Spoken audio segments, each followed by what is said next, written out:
Okay, so xin chào everyone and welcome to this National Geographic Learning Vietnam webinar. Our title today is A Global Toolkit, What Learners Need to Find Their Voice. In our webinar today, you can participate and make general comments by using the chat box, the icon you can see on your screen now. Please make sure that you change your settings to everyone so that we can all see your comments. If you have a specific question for our presenter Rachel or about the Voices program or something else, so something very specific, please type that into the Q&A box. You can see the icon on your screen now on the right, and I will be monitoring both the chat box and the Q&A box, and I will answer your questions if I can, and if there's something relevant, I will pass that to Rachel and invite her to answer that at the end of the webinar. Okay, so before we begin, I'd like you to play you this very short message from one of our Voices authors. This is Chia Xuan Chong. Hi everyone, I'd like to welcome you all to this special event for English teachers and educators in Vietnam. My name is Chia Xuan Chong, and I'm a teacher trainer, communication skills trainer, and author of National Geographic Learning's new 7-level course for young adults and adult English learners, Voices.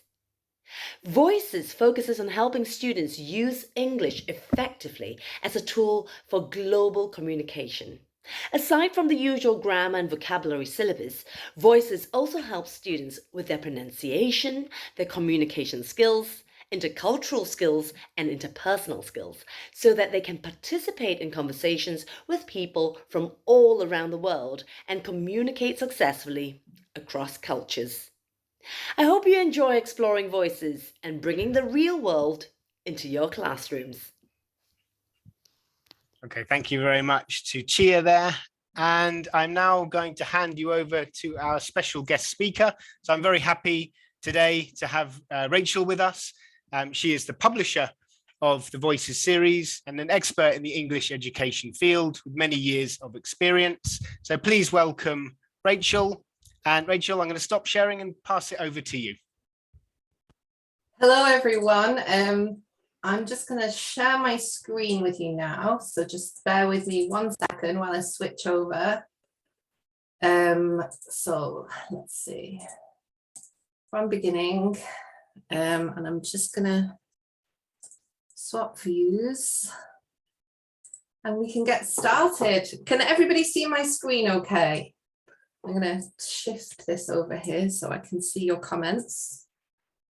There we go. Great. That's good. So as Will mentioned, my name's Rachel Gibbon and I manage an editorial team based here in the UK that developed this new series, Voices. And in developing Voices, we worked in close collaboration with our Singapore-based editorial team. Because we're a truly international organisation here at National Geographic Learning. And I've been in publishing now for about 20 years. And before that, I was also a teacher. And I've also been, and I still consider myself to be, a language learner. And when we're developing our new language learning materials, I try to look at them through the eyes of teachers and learners and to call on the experiences that I had in both of these roles. And I'm really passionate about language learning as a means to connect people, to open up new dialogues, to promote greater understanding between people, and for the exchange of knowledge and ideas. And that's the world that language learning opened up for me. And it's a vision really that we have for learners that I think the creative team that develop Voices and that works at National Geographic as a whole share. We're going to talk today about how we can put our learners in the driving seat, as you can see the driver here of the racing car, to help them take charge of their own learning, how they can build resilience as learners, and how they can find their own voice in English. And I'm going to share with you some examples of how we try to achieve this in Voices and explain a little bit about the principles behind these learning materials. But first, I want to open up a question to you to get us started. what are the key ingredients of a language program? And don't try to think too deeply here. What are the really obvious things that every language learning materials always need to have? What elements would you always expect to see? And can you have a think about that and type your answers in the chat for me? I'm going to figure out how to see the chat at the same time as sharing screens now. There we are. I can move that over. Interesting activities, practical applications, TPR, yeah, this is for younger learners, definitely. Any other ideas? Anything more basic than that? What would you always expect to see? 4 skills. Thank you, Amir. Reading, listening, speaking, right, vocab and grammar. Yeah, perfect. And that was exactly what I had in mind here when I was looking at this. Grammar, vocabulary, reading, writing, listening, and speaking. I think we can say that these are the basics. These are the basic ingredients that we would find in any language learning course. And these elements help students master the technical aspects of language. But does this prepare them for real life communication? Does it enable them to take what they've learned outside of the classroom and use it in the real world?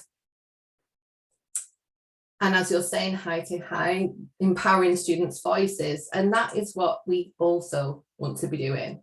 So in Voices, you know, we can find these elements of language presentation, these key ingredients integrated into the lessons. They're all mapped in as part of a carefully crafted scope and sequence that's designed to build students' language skills and to build their knowledge incrementally. So as you can see here, we have a lesson that focuses on reading, and it develops students' reading skills and critical thinking skills. It has a reading text and also integrates elements of speaking so that there's some production at the end of the lesson.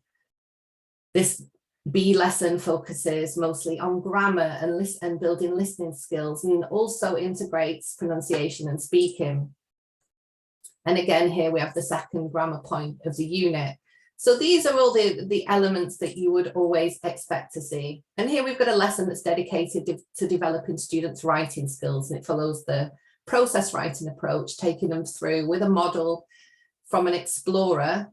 It takes them through the different steps to build a writing text themselves. And then there is an element of peer evaluation at the end, and it encourages students to edit their own writing. But yeah, we do need more than just grammar and vocabulary to be successful, as Will says. So how can we activate that language that we've taught them? What else might we need to teach to ensure that students can use the language in real life situations outside the classroom? So what do we think we need to activate? Practice, yeah, we definitely need lots of practice. And in order to practice, one of the things that we can do to bring all that language together that we've learned is to teach students communication skills. Yeah, because language needs context to give it meaning. And in our globalized, digitalized world, our learners are going to find themselves in so many new and different contexts. If we think about ourselves, think about our own work lives, our social lives, the academic environments that students are going to find themselves in, think about all the different kinds of communicative encounters that they just keep multiplying. And can anyone think, you know, over the last 2 to 3 years, I think there are certain new communicative encounters that we found ourselves in new communicative scenarios that were rarer maybe 2 or 3 years ago, but now we regularly find ourselves in. Anybody got any thoughts about that? I can think about how I spend most of my days now. Yeah, this Zoom webinar, Will. So we find ourselves also in virtual contexts more and more often now, and communication skills become even more important in those contexts.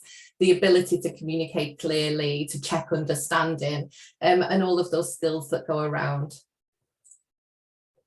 making those communication successful. So let's step outside the world of English language learning for a moment and think about what's driving this increasing number and variety of communicative encounters.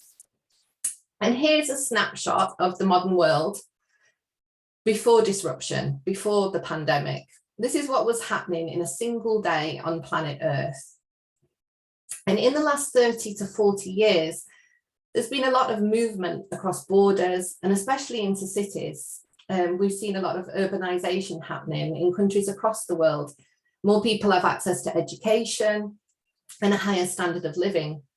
And although COVID might have seemed to interrupt this trend of movement between borders, we've also learned that during the pandemic, the world was able to stay connected. We managed to find ways to be connected to each other. And technology really helped us with this. And this level of connectedness between people globally is really forcing the role of English to evolve. English has become a global language used by hundreds of millions and maybe over 1 billion people daily to communicate with one another. We're seeing more young people speaking at higher levels of proficiency at younger and younger ages. And they're intending to use English for more than just taking a Cambridge or an IELTS or a TOEFL exam. So today, there are estimates that there are about 1.5 to 2 billion people who use English or who are learning to use English regularly. And some estimates are as high as 2.5 billion.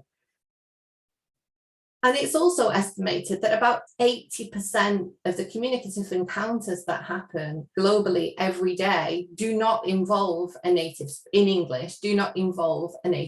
of English. So that's a very different picture to what we saw 30 or 40 years ago. And there are some obvious communicative encounters we might need to prepare for when we speak another language. For example, if we're visiting the country where that language is spoken, where it's used as a means to communicate. And what's happening in these examples? Can anyone tell me what's happening here? What kind of communicative encounter is this? What's the purpose of this communication between these two people? Yeah, asking for directions. Thanks, Will. Yeah, and yeah, thanks, lots of people. Yeah, and as Amir says, it's transactional. You're really ahead with this, Amir, in terms of the thinking. So another example, what's happening here? So this lady is shopping. What's happening here? Ordering food, yeah, dining. Okay, I'm actually going to go back one. And there are lots of other examples like these three here. We might use English to check into a hotel. Students might need to call a customer hotline to complain in English about a product they bought. And we might need to speak to someone in English to get information about something. And in these examples, as Amir has already pointed out, students are engaging in transactional communication. They're learning English in a traditional way to exchange information and to get something done. It's very purposeful. And in these transactional scenarios, it can be easy to predict the useful language that students might need to perform those functions. It's almost like a script that we can teach them. There are typical phrases that people say in these situations. And so you get the functional language pages that you see in every course book, buying a ticket, booking a hotel, and it is helpful to get practice at doing these practical things, especially if you're preparing for a trip in a country where English is the official language, or if there's something very specific that you want to achieve. But not all communication is like that. What's happening here? What do you think is happening in this communication? What is the goal? What? A family chat, potentially. They might be related. They might be neighbors. Interaction to maintain relationship. Yeah, and it's real conversation. And we can't really script this. This isn't something that we can, teach students just some fixed phrases. We can give them some phrases to get started, but there's different types of skills that they're using in this example. And this kind of communicative encounter is usually part of a series of encounters, not just one single transactional one. And there isn't usually just one goal that they're trying to achieve. There might be lots of intangible but very important ones, like building trust or resolving conflict. And this is where we see soft skills really come to the fore and be quite important in making these encounters successful. Yeah, drinking tea, which is always a nice thing to do. And why is this important? Because not all communication is transactional. In real life, we also interact with people, as some of you have said, to build relationships with them. We might want to influence how people see us. We might want to build trust and create rapport. Or we might need to approach a topic sensitively to resolve a disagreement or a source of conflict. And to do this, we need to develop interpersonal skills.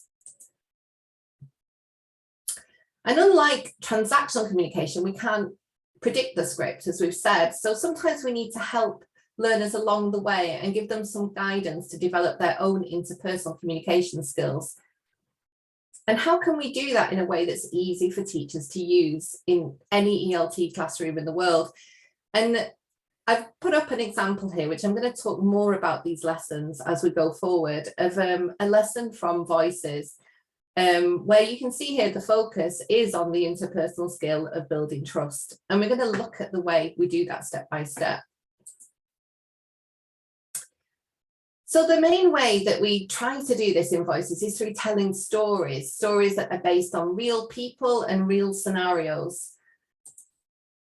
Stories that are based on a miscommunication or a misunderstanding or a conflict. These are also sometimes called critical incidents. You can see here on the left-hand side the description of a scenario that has occurred. And we're getting students to reflect on this scenario and relate to it. And we give students useful language to help them to role play these scenarios, to get them started. And what we're doing is preparing them for situations that they might encounter when they need to use English outside the classroom. So first they've reflected on a situation related to it, considered that situation, then, they're getting the language that they need to get them started. And then we present them with some scenarios and ask them to apply all the skills that they've learned through the lesson to these scenarios, and to have a sort of safe space in the classroom to practice how they would approach these situations. So going back to the world again, what will this globally interconnected, fast-changing world that I've been describing that our students are entering look like, and what kind of skills do we think it's going to demand from them? We've just been talking about interpersonal skills, and I think there are special types of interpersonal skills and other types of soft skills that we maybe need to look at. So we're going to look at some of these papers and research, external research, to give us some inspiration here. And this quote comes from a 2018 report from the Asia Society and the OECD. And there are implications for education, including the type of English language skills that are going to be needed by the workers in the future to meet the requirements of the global workplace. And this is a very competitive workplace. Those who participate in it are going to need to be adaptive, and they're going to need to be resilient. We have employers in many developed and emerging economies are starting to look at what kinds of skills are they going to need to hire to prepare for this world. And that's so fast changing. Schools and colleges are looking at what skills do they need to teach. Parents are asking how they can prepare their children for a successful future. And some of these skills that we're going to look at now could be divided into hard skills, such as programming and technical skills.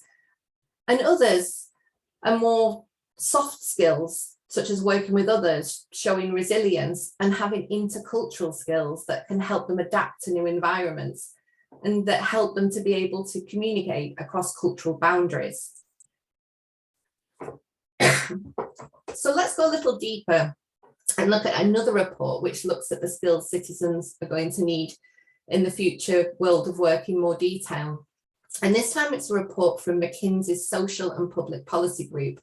And they surveyed 18,000 people in 15 countries and used that research to define some foundational skills for citizens and to suggest which skills governments might want to prioritise to future-proof their citizens' ability to work. So really interesting to see how they've divided them into cognitive, interpersonal, self-leadership and digital. And here we can see under self-leadership, lots of skills that are around understanding yourself, understanding your own strengths, reflecting on them. So that level of self-awareness, dealing, that level of flexibility in coping with uncertainty and being able to adapt. And also skills like mental flexibility, being able to adapt to different perspectives and see things from someone else's perspective. And some work, of course, will be specialised, but in a labour market that's becoming more automated and digital and dynamic, citizens are going to benefit from having a set of foundational skills that will help them fulfil the following three criteria. And those criteria are independent of what sector they find themselves in and what their work or occupation is. So three really important things are going to be able to add value beyond what machines can do, beyond what automated systems can do. What can we add as human beings? To be able to operate in digital environments will also be important. And then again, that skill of being able to adapt to new ways of working, new occupations and new environments.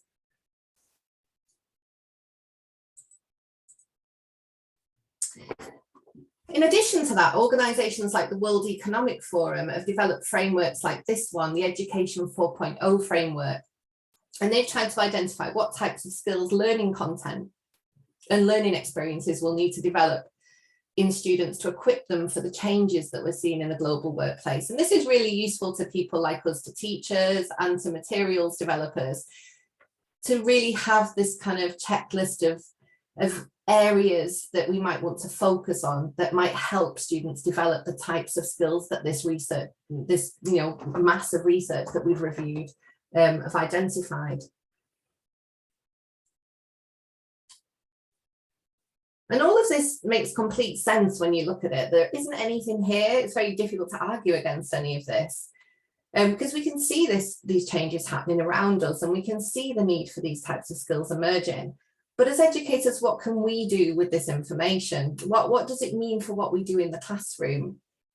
And that's something we've been given lots of thought to at National Geographic Learning. And with the help of communication skills experts, like our author Chia-Xuan Chong, and the expertise of our whole talented author team, we've baked these principles into our learning materials so that they're integrated throughout the materials and we're helping students along the way to develop these skills. Our starting point with Voices was the idea of a learner going out into the world, needing to operate across cultural and national boundaries. And we wanted to really stop and think, what does that mean? What types of skills and competencies does someone need to have to do that confidently and effectively? And how can we equip them with the skills to continue learning, even outside the classroom, so that they become lifelong learners? And today we're going to focus on these two main areas that I've highlighted here, interpersonal skills and lifelong learning.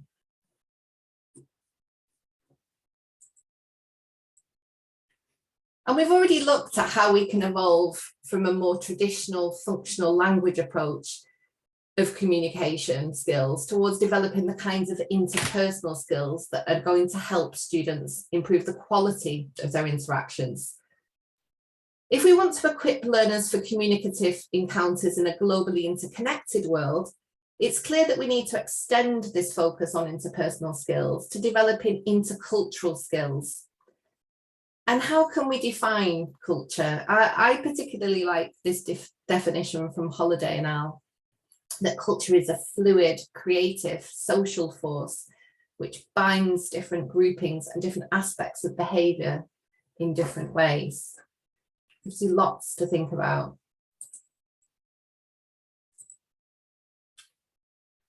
And when we talk about communicating across cultures, we're not just talking about national cultures. There are many factors that can influence how we're used to behaving and what we expect of other people's behavior. My first job after university was in steel manufacturing, and it was a very male environment, especially because it was over 20 years ago. And there was definitely a set of social norms and codes of behavior than my current field, publishing. It was a very different culture. Also, later when I taught English in Italy, I'd go from one school to another and one company to another to do my lessons. And there was a very different set of codes of behavior from one workplace to another, and even from one classroom to another. When I taught teenagers, class 5A would have a different dynamic to group 5C. And as I went into their classroom, I had to adapt to that dynamic. And when we need to operate across and between cultures, that's when intercultural skills become relevant. And we can see here on the screen just a list of all the different types of factors that might define a culture of a particular group.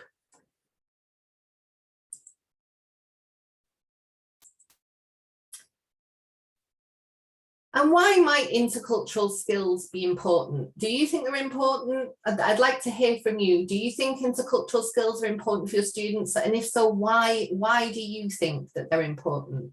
Why are they relevant for students today? How will they benefit your students?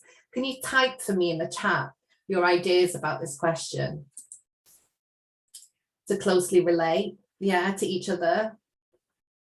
To communicate with others and interact with people, for communication to be meaningful, I agree. Because of globalization, Huang, it's because of globalization that this is becoming more and more relevant. And and it's the reality of their lives.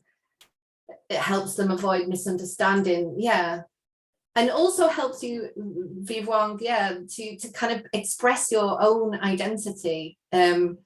And also understand others and be more tolerant and open to other cultures and other perspectives and be more, harmonious. Some fantastic answers there. So I've tried to summarize here why I think this is important. And these were the principles that we followed when we were developing Voices.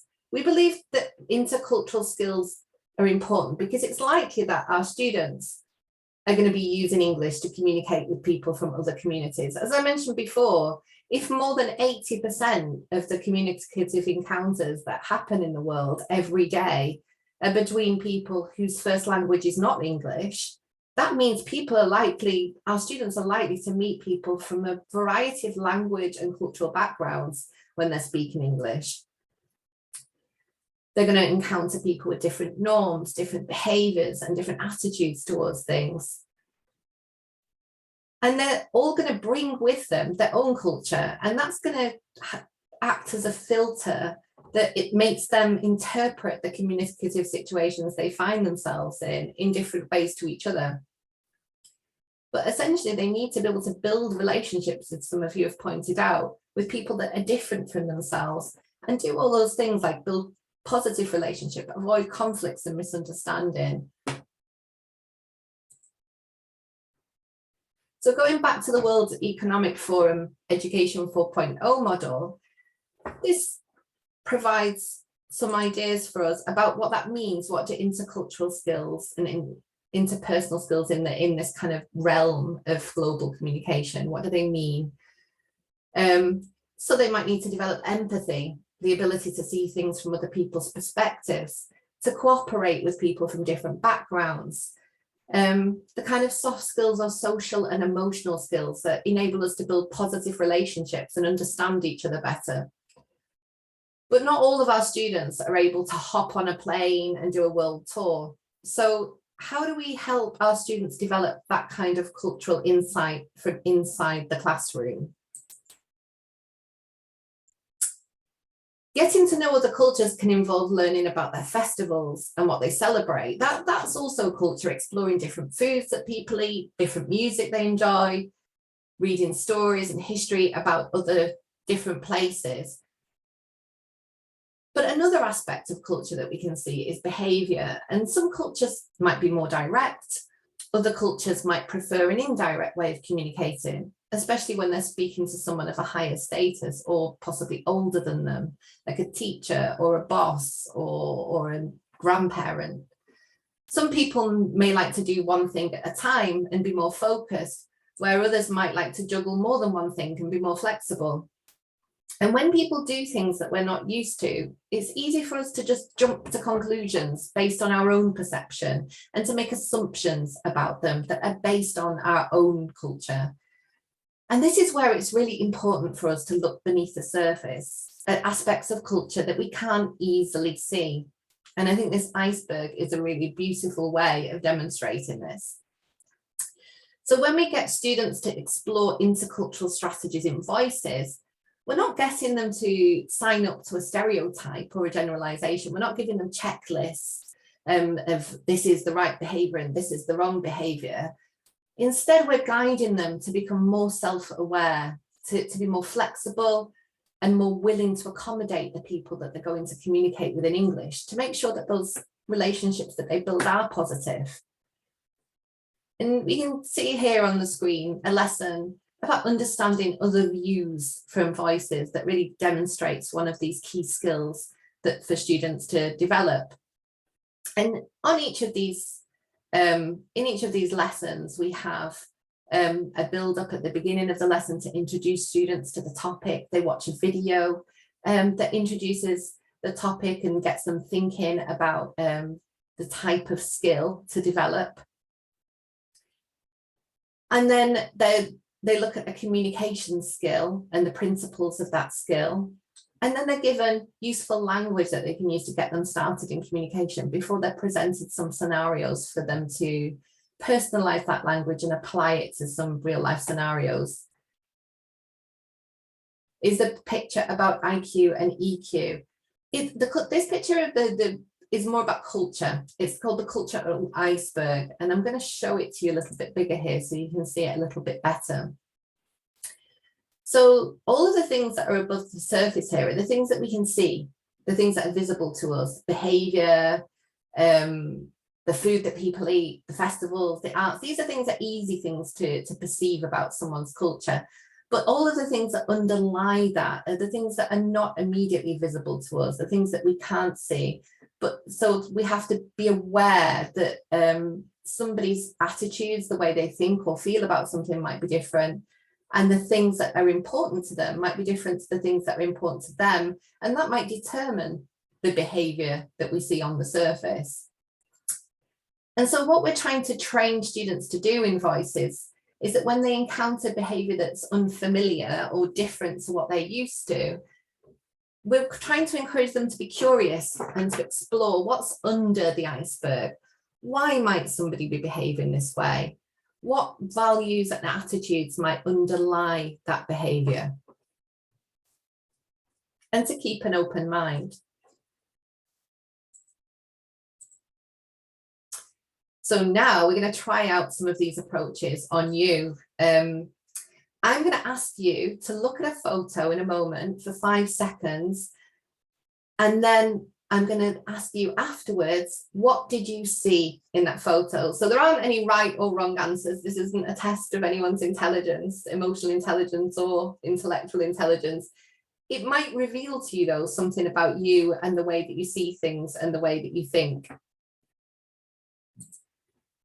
So 1, 2, 3, 4, 5. So you've had 5 seconds to look at this photo, giving you a little bit more.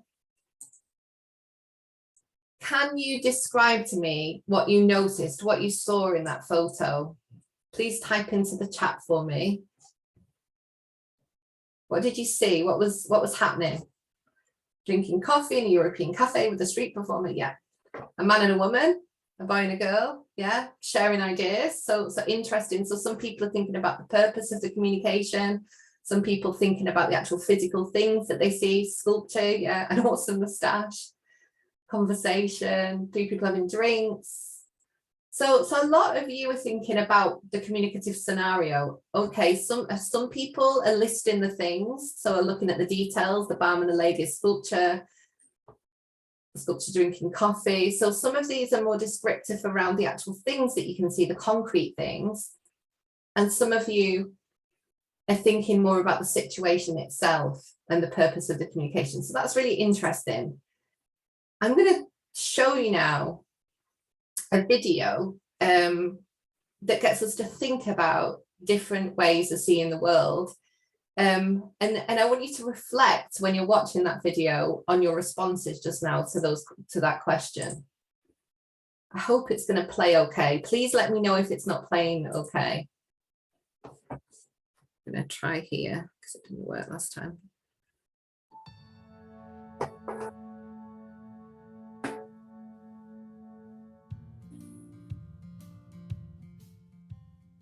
Have you noticed that we write our addresses on envelopes differently in different cultures?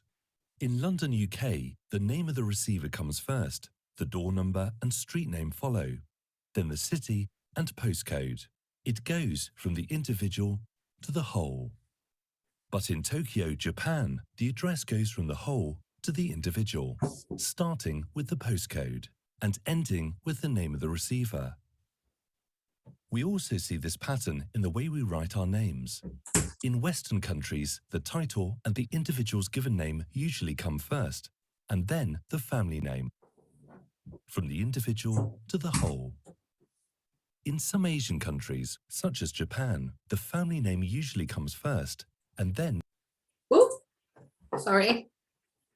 I pressed the individual's given name and their title, from the whole to the individual. A similar difference was noticed in an experiment done with a group of American and Japanese people. If you saw this fish tank, what would you remember? The fish in front? Or the plants in the background? The small animals? Or the shells and rocks? Did you notice which way most of the fish were swimming? Or when one fish changed direction? Scientists found that the American people were more likely to start by describing the individual fish in the foreground, whereas the Japanese people were more likely to start by describing the background. The Japanese people also talk more about the non-moving objects and the relationships between the objects. This is because we all process information differently and have different ways of making sense of the world. Some people see things from part to whole. They often focus on the foreground and the individual's characteristics. Others might tend to have a more whole-to-part way of thinking. They often focus on the big picture, the context, the overall idea. They tend to see everything as connected. Everything depends on each other. So relationships, the situation, the background information are all important. Part to whole and whole to part people pay attention to different things and remember different things. When there is a problem, they might also point out different reasons for the problem.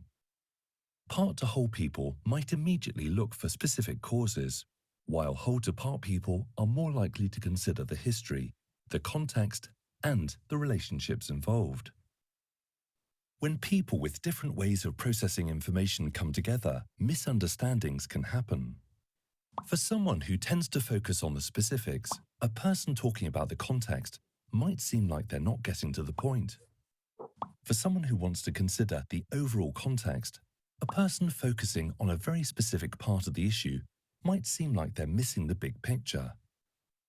With a better understanding of how we process information differently, we can then be more patient, listen more, and try to see things from the other person's point of view.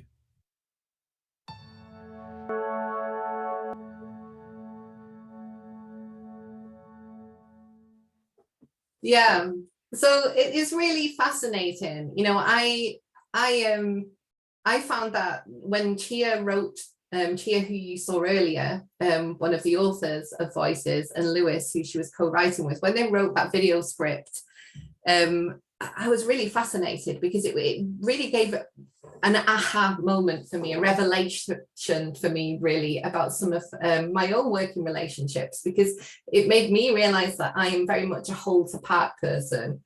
And some of the communications that I was in sometimes, particularly with my manager, who I think is much more part to whole, he was focusing immediately in on the details, and I was thinking about the general implications for the situation and how it affected people. And we had very different ways of perceiving a situation and very different things that we looked at. And I think it's really fascinating to us as adults, and also for our students, to reflect on your own communication style. And I think it's really the first step in becoming a better communicator, to really have good self-awareness and develop awareness of yourself. And especially with lots of our students, you know, they're developing their own sense of personhood. A lot of them are younger, they're just becoming aware of themselves as people and developing their own personalities. It's really fascinating, particularly for them, to have the opportunity to think about the way that they think and question it in this way. And hopefully they're a little bit more flexible too in the way that they think, and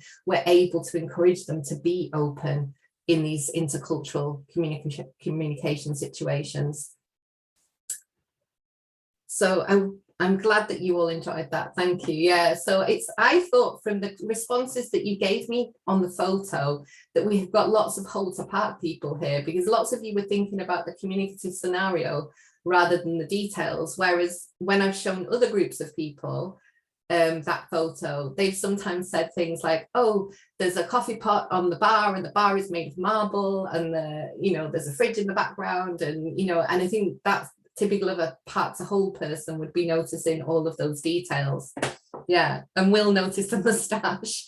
I think that was one of those street performers. The guy was dressed as a statue, and he was one of the street performers stopping to have coffee, and that was in a bar in Italy, in Florence in Italy.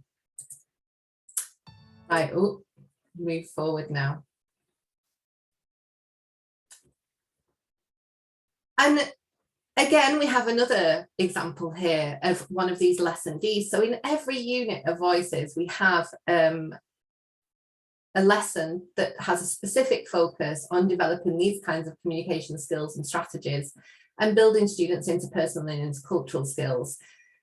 In this particular lesson, students are given a framework to encourage them to hold back their assumptions and their judgments when they encounter unexpected behaviour. And they're asked to brainstorm at least 3 different possible interpretations for that behaviour, just to give them the mental flexibility, really, to think there isn't just one obvious explanation for why somebody might behave a certain way. There might be lots of different possibilities. So it's pushing them to look at the behaviour from a perspective that is different from their own. And these scenarios are also called critical incidents, and they usually feature some kind of miscommunication. And we ask students to think about what might be happening. We get them to reflect and relate to them. And critical incidents are also very useful in getting students to reflect on their own beliefs and their own behaviours. And through discussing this critical incident with their partners, students can become aware of their assumptions about other people's behaviour and realise that these assumptions might not always be the only way to think. And then we can get them to start thinking about ways that they can adapt and accommodate the other person. And we can also develop empathy for the people that we're interacting with. And here I've just listed out some of the examples of the themes of these communication skills lessons in voices across the levels. There are lots more, the list is endless, but any there that stand out to you that you think would be particularly useful for your students, which ones in that list to you seem the kinds of things you think your students would really find useful and would prepare them for the future and prepare them for communicating in international contexts? Can you type in the chat to me any that you think? Adapting your English to be understood, yeah, active listening, something very current. We hear lots about it now, the importance of active listening. And these things are not obvious. Making small talk, yeah, these things, we don't just you know, just because we speak a language, you know, and even in our own language, some of these things might be quite challenging. And it's even more challenging when you're focused on the mechanics of language and focused on accuracy and how you're speaking and your accent and how, you know, what you need to say.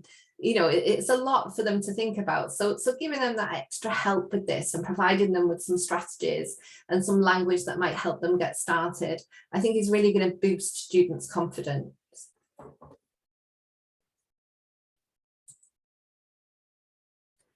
And the second thing I wanted to talk to you about today is lifelong and student-driven learning. And to become a lifelong learner, as well as having the study skills to study independently, we also need to develop certain attitudes and behaviours. Have any of you heard of the concept growth mindset? Is that something that you've heard of before, a growth mindset? Could any of you type for me in the chat what you think growth mindset means? So some of you have heard of it, some haven't. Any possible definitions or the types of things that fixed mindset versus growth mindset? Yeah, development of your skills, seeing endless opportunities, that's true. Learning from all opportunities, positive mentality, yeah. So for you, it's been around for ages. Son Lamnaguin, yeah. So I think what we're talking about with growth mindset is learning from our experiences, developing the resilience to overcome challenges and believing that we can become better, and not believing, as one of you mentioned, you know, not believing in a fixed mindset, not believing that we have a fixed sort of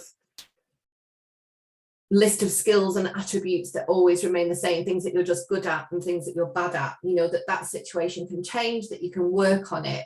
And that you can continue your learning throughout your life. And let's look at some ways that we can develop that.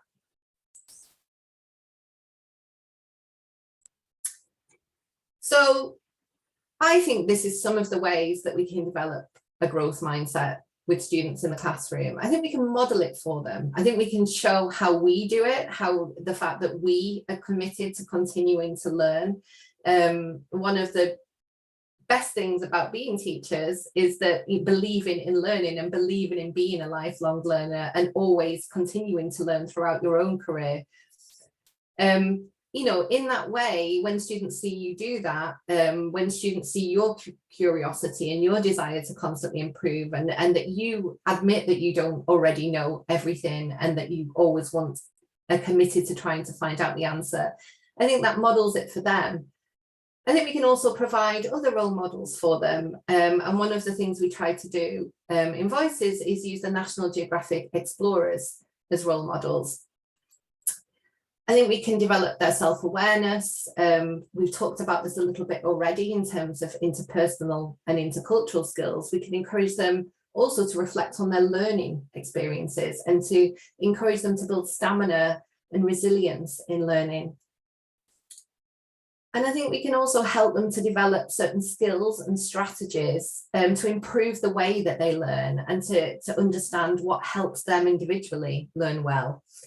That they can then, the kind of skills that are transferable, that they can continue to use outside the classroom. So let's look at this one first, modeling it for them. So allowing them to see what that looks like. In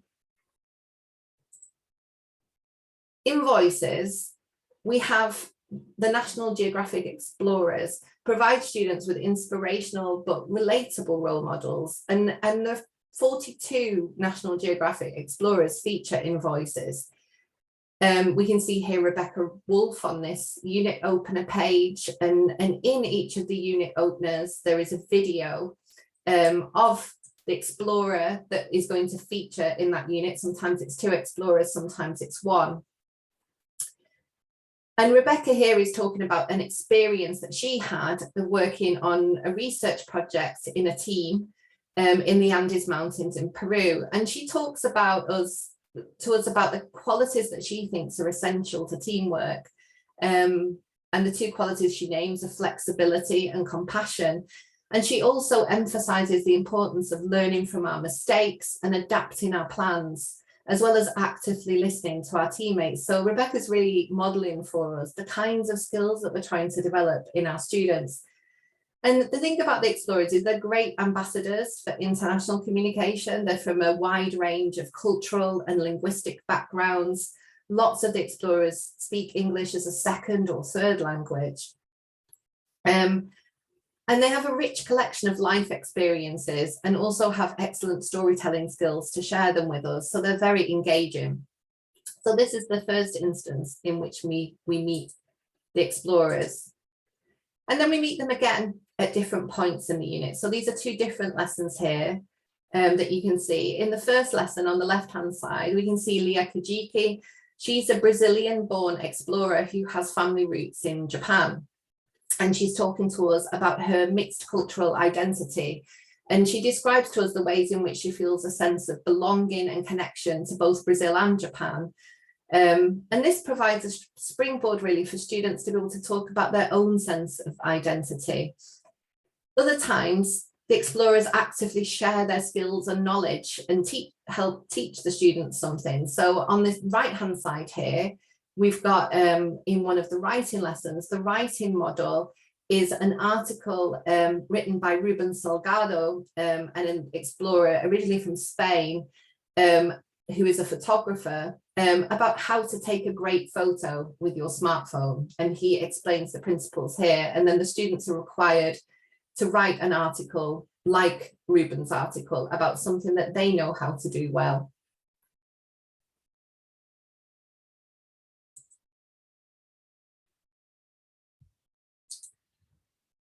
So the next point we talked about is developing self-awareness. How can we encourage students to reflect on their own learning and to build stamina and resilience?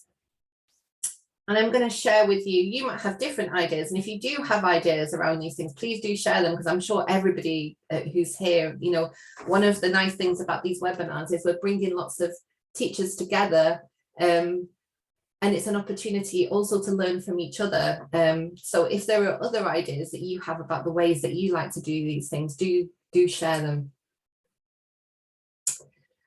So one of the ways we try to do this in Voices is we created these reflect and review sections for each unit. And these are at the back of the student's book, and they help students to think about what they've learned. So they are asked lots of questions about how well they feel they've achieved the goals of the unit. Which ones do they feel the most confident about? What did they enjoy the most? What kinds of things do they want to improve? And then they're encouraged to think about some objectives to go forward of how are they going to continue to improve that? What kinds of strategies will they apply? What kinds of techniques will they use?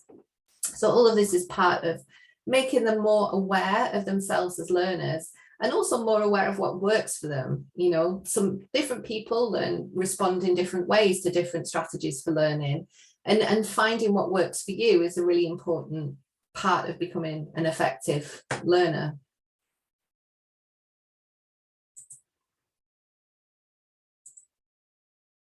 Oh, I'm stuck. There we are. And then the final thing, I think, really is to help them to develop the skills and strategies so that they can learn independently outside the classroom. And so we were already building the foundation with that in the reflect and review sections, with developing their self-awareness. Another thing that we do is that in the workbooks, we have these learning to learn activities in every unit, at least 2 of them in every unit. And these activities provide students with tips and techniques to further develop themselves as learners in many ways. For example, encouraging students to read in their free time, techniques to help with pronunciation, getting them to record themselves and to keep a journal to watch their own progress, getting students to think about what kind of a learner they are and how they could learn in that way more. And exam techniques for taking exams too in this section. As you can see, this middle one, it's a specific technique of how to complete summaries and sentences in exams. So there are a mix of feeding students ideas for how to monitor their own progress, teaching them techniques for doing things that will help them in real life and also in exams and also in their future workplaces. And then some very skills specific focus, like using translation or pronunciation points. And really, the reason we did this is because we really want to encourage students to become lifelong learners. We want to help them to realize that learning is never just in the classroom, and it doesn't stop in the classroom, it goes on. And now I'm going to throw this question back to you. How do you know how do you think we know when we've achieved these goals that we've talked about here? How do we know that we're helping students prepare them for the future and prepare them to be lifelong learners, prepare them to be effective communicators with great interpersonal and intercultural skills? How do we know we've been successful? Any ideas? How would you realize that had worked? What is it that you observe or see, or when you see them interact in the classroom? Yeah, you see things like that they pass tests. That's one way. Evaluation is always important. It's not everything, but it's important. And that they actually take it outside the classroom and use it, Marie, yeah, effectively in real life, that we see them go forward. And really, I think when you see those sparks in their mind, that they can see the relevance of what they're learning. And that is a self-fulfilling prophecy, if you like, because when they can see it's relevant, they start to engage more, and they start to with that learning and learn more effectively, because they know why they're learning what they're learning. They can see the direct relevance to their lives. And yeah, when they start to ask more questions and be more inquisitive and more independent in their thinking, yeah. And of course, we want them to be successful and happy in their life. Yeah, and when we see them use the skills unwittingly, when it becomes second nature, when they don't even realize they're doing it, it's just normal to them. And then we really know we've achieved our goals. When they lose that sense of self-consciousness and we see them confidently engaging in the real life.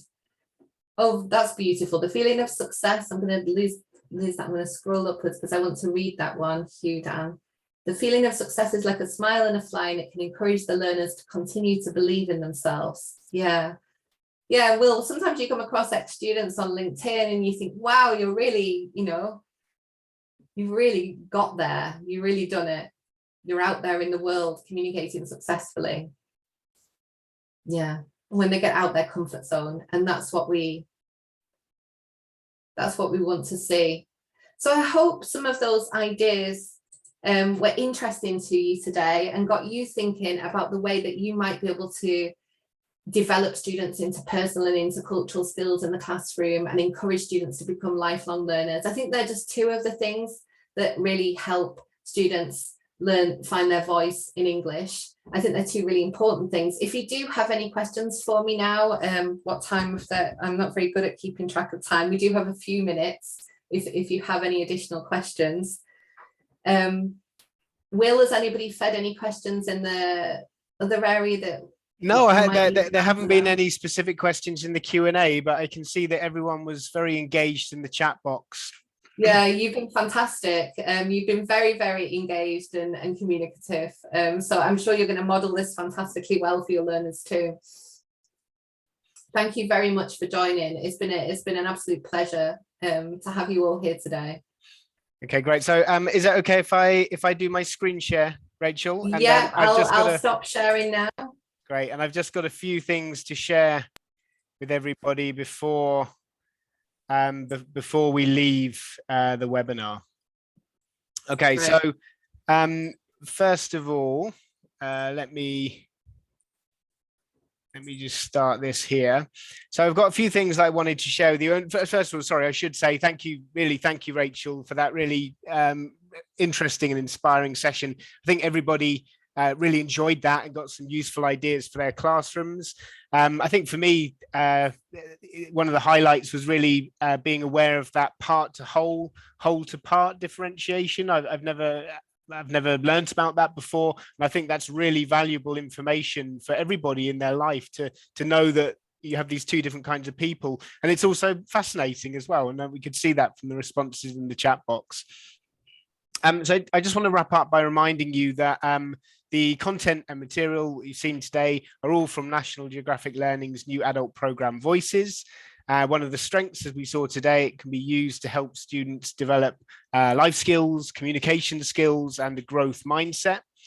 If you're interested in other things like pronunciation, mediation, personalization, learning about yourself, other people, everyday lives of National Geographic explorers, this is a title that's definitely worth checking out. One other feature you might be interested in is we have a brand new document that actually Rachel helped to produce. It's this one you can see on the screen now, which is called Voices and IELTS. And this is a very comprehensive 40-page document that maps out all of the question types found in IELTS and shows how Voices help students prepare for that.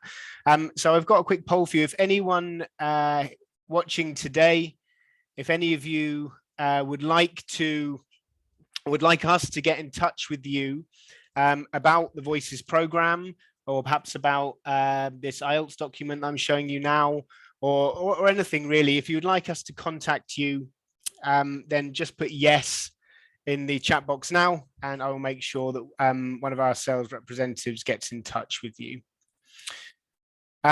I'm going to go through a little bit more housekeeping here because this is a question we get a lot. We're going to send you a follow-up email tomorrow, and in that follow-up email, you'll have links to the certificate, and you'll have link to the recording so that you can rewatch, okay, at your leisure. So please give us some time. That will be with you by the end of the day tomorrow, okay? So normally I have about 10 emails first thing in the morning asking for their certificate. So please be patient. You will get it by the end of tomorrow. We do have some upcoming webinars. Actually, I tell you what I'm going to do. This is a little difficult for me to manage. I'm going to stop. I'm going to do a new share. Let's go to a basic share and go in here. Right, and I'm just going to start putting some things in the chat box for you. So we do have another webinar coming up on the 15th of June. I'm just going to put the link here in the chat box. So if you'd like, this is actually, it's a webinar that I'm doing, okay, which is about cultural awareness and future readiness. So if you'd like to join me for a webinar next week, please sign up for that. I also want to give you this, which is our website, our Voices Vietnam website. And if you go to this website here, you'll be able to find out more about past webinars that we've had. So we will put Rachel's webinar up there. And we'll also, I mentioned IELTS earlier. So we had Gary Pathare, one of our Voices authors, doing that webinar on IELTS and VSTEP a few weeks ago, and you can find that there. I just mentioned the live event. So we do actually have, at the moment, we're doing a university tour, and we have a live event tomorrow in Canto. So if you're in Canto, if you live nearby, you've still got time to sign up for this live event, and you could be tomorrow in person at the university. And yeah, you could be there, okay, watching some live sessions. So please come and join us tomorrow. I'm not going to be there, but I will be there virtually. Okay, I'm going to be there. I'm going to be presenting a session hybrid. All the other sessions are going to be in person. This is the link to Gary's webinar. And finally, if anyone wants to, more information about the Voices program, if you didn't already say yes that you'd like us to contact you, you can get that information from our Voices product website. I'd actually like to show you that. Just I'll just show you this as well while we're up here. This is our event, so you can see this was the webinar you just watched. Here's Gary's one on IELTS, and we can see here on this website, you can see that you can register for the live events. You can see all of the different cities that we're going to be in. So Can Tu, Thanh Nguyen, Hanoi, Ho Chi Minh, Dong Nai, and we're also going to be, I can't pronounce this one, Chui Non, which is going to be have our date announced soon. So you can register for any of those and find out the details on the website. Final thing, okay, before we finish. I wanted to show you this. Just if you've enjoyed the materials that you've looked at today, I want to show you on our website. You can actually try a unit. So you can actually go on here. If you click on program information and then try a unit, and then you can see the different levels here, and you can actually download a full unit, and you could use that in your classroom.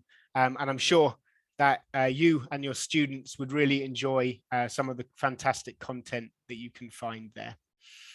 Okay, so that's all from me. So one more time, thank you very much to Rachel. And we hope everyone has a fantastic day. Enjoy the rest of your day. Thank you, Will. And Okay. thank you, everyone. Cheers, Bye-bye. Rachel. Bye-bye. Take care. Bye-bye.